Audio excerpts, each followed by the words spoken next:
नमस्ते।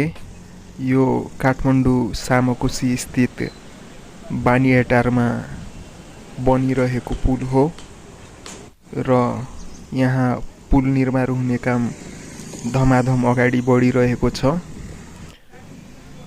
यस क्षेत्र नजिकै सामकोशी खोलामा पनि कामले तीव्र गति लिइरहेको छ र केही महिना अगाडि सामकोशी खोला खोलिएको थियो र त्यहाँ ढल हाल्ने र बाटो बनाउने कामले पनि अग्रता लिइरहेको छ।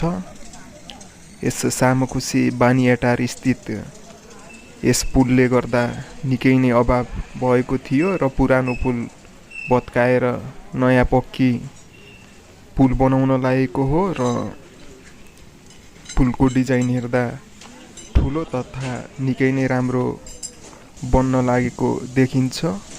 यो पुल बनेपछि यस बानियाटार खोला हुँदै टोखा जाने तथा नेपालटार तथा अन्य ठाउँमा जान पनि सजिलो हुने गर्दछ र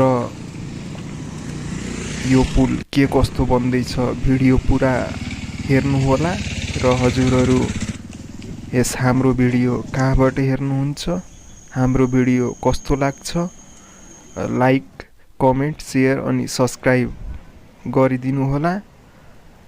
भिडियो पुरै हेर्न आग्रह गर्दछु।